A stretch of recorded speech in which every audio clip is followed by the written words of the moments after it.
Music. Obviously, look behind me. I love music. But did you know it's very, very important to the dementia patient? There's so many things involved in that. And that's what the subject matter is for today's Chatting It Up with CJ. Did you know there's a correlation between the human brain and music? Yeah, I'm not talking about, wow, we understand music and we can listen and all that stuff. No, I'm talking about a dementia patient who has their brain compromised.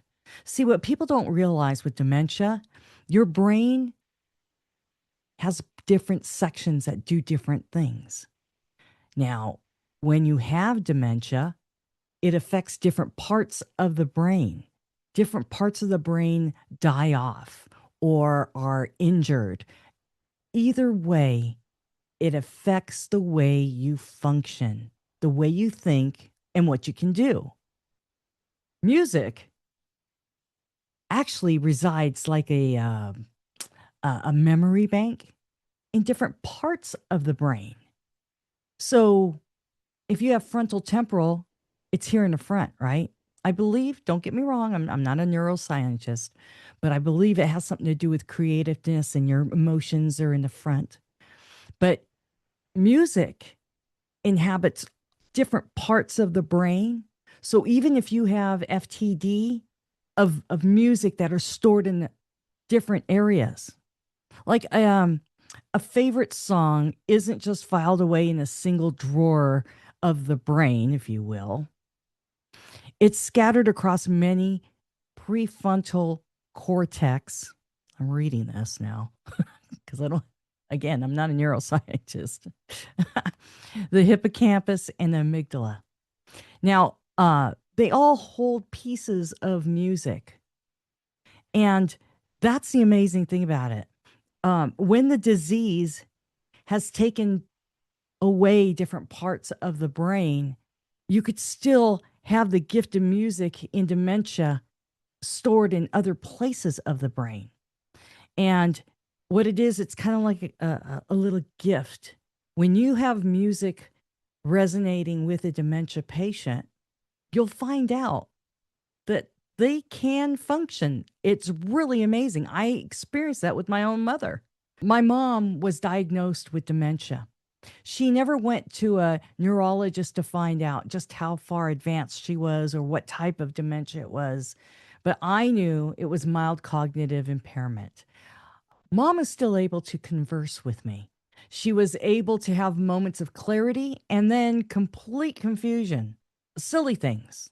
I would feed her food and she'd say, "When am I going to eat?" And I go, "I came here to take your bowl away. You just finished." Crazy things. She'd feel like things are crawling on her and there'd be nothing there. She'd think people were staring at her from outside and nobody was there.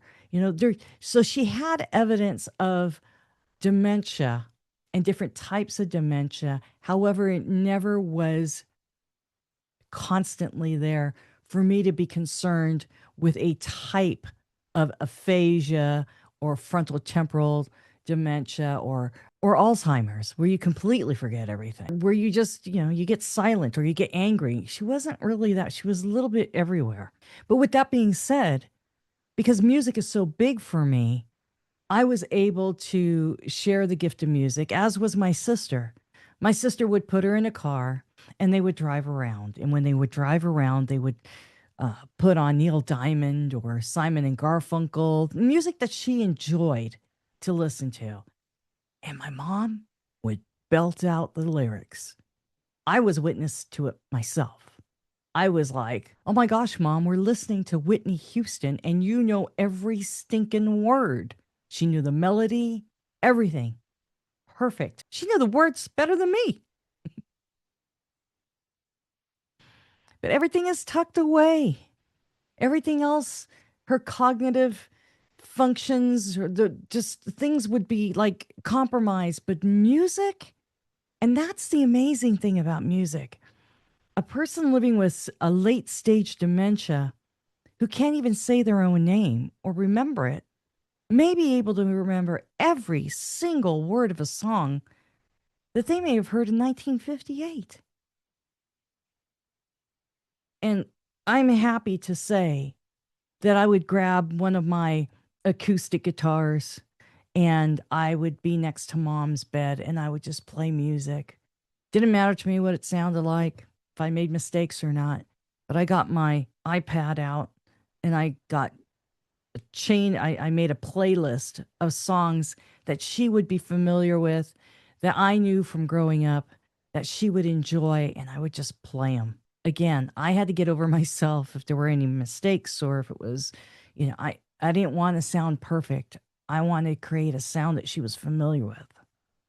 And it turned out to be one of the most memorable times that I had with her. And even when she was not able to speak, I knew that she was getting something out of it because she would drape her arm over the railing of the bed to put it on my shoulder while I was playing. And I knew she may not have said it audibly, but I knew that she was enjoying it. Boy, but how priceless it is to be able to play something on the radio or have Apple Music playing. And my mom would just sing to the top of her lungs, lyrics, words, songs that I was just like, I literally was driving around going, oh my goodness. So I sang along with her and we're driving around aimlessly because that's what mom wanted to do. She wanted to drive.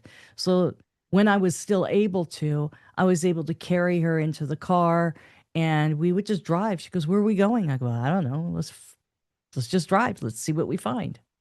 And I would put on music, put it in a genre that she enjoyed.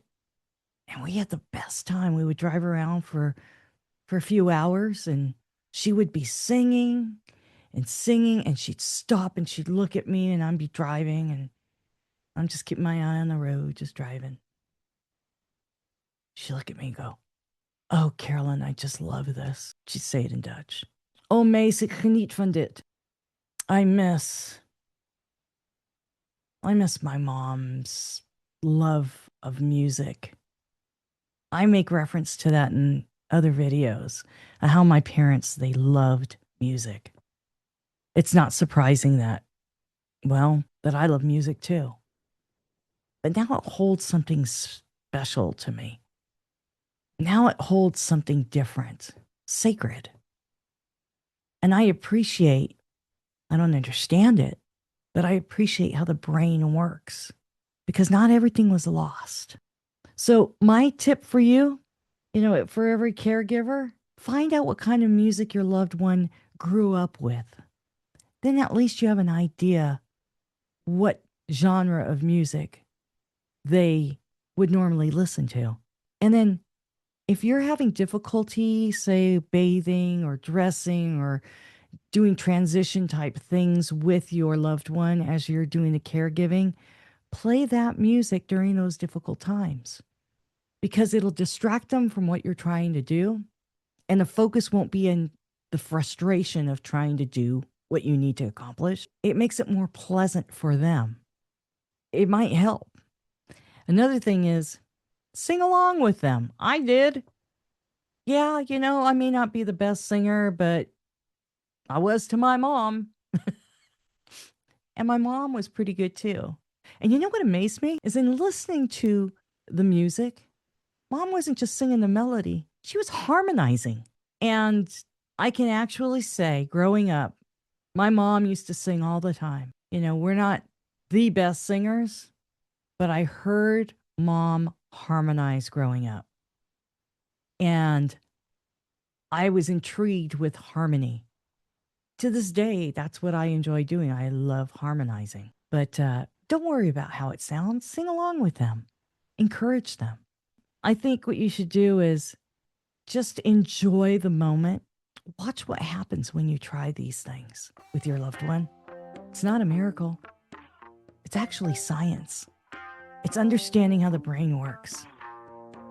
And when you find it and you witness it, you're going to see what I saw.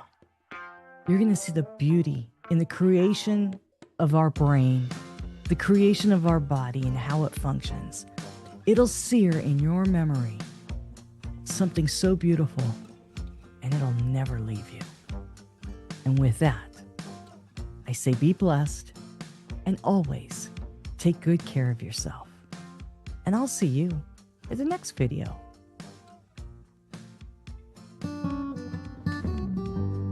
Hey, thanks for watching. And please remember to hit the subscribe button. We are trying to grow our channel and reach 1,000 subscribers. Now, for every new subscriber, these two nutheads right here, they're going to get a treat, so we will all be happy. Thanks for watching.